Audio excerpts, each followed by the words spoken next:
அஜித்தோட தீவிர ரசிகரான ஆதிக் ரவிச்சந்திரன் அஜித்தை வச்சு படம் எடுக்கிறாரு அப்படின்னதும் மிகப்பெரிய ஒரு எதிர்பார்ப்பு கிரியேட் ஆகிடுச்சு.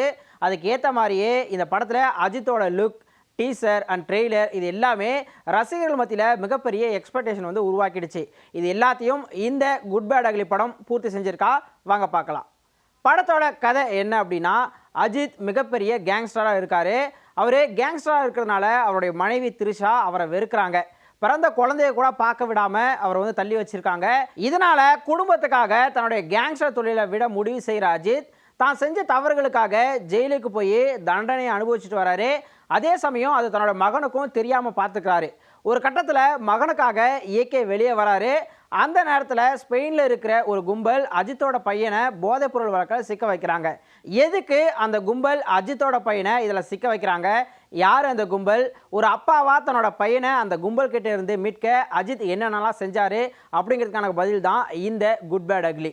அஜித் ஃபேனான ஆதிக் ரவிச்சந்திரன் முழுக்க அஜித் ரசிகர்களுக்காகவே இந்த படத்தை வந்து எடுத்திருக்காருன்னு சொல்லலாம். அந்த அளவுக்கு அஜித்தை படத்தில் சும்மா செதுக்கியிருக்காரு.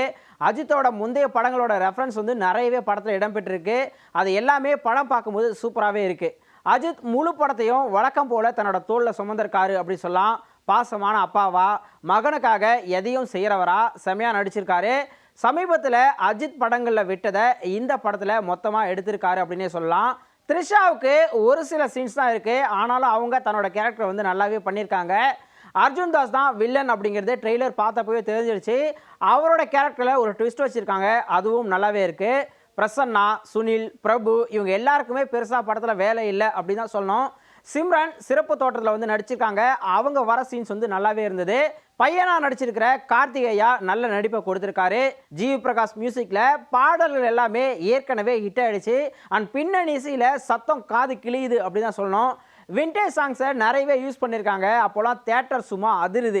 ஆதிக் அஜித் ரசிகர்களுக்கு என்ன பிடிக்கும் அப்படிங்கிறத புரிஞ்சுக்கிட்டு இந்த படத்தை வந்து எடுத்திருக்காருன்னு சொல்லலாம்.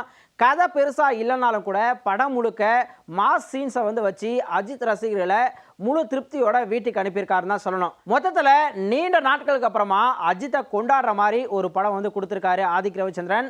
தேட்டரில் பார்த்து நல்லா என்ஜாய் பண்ணலாம்.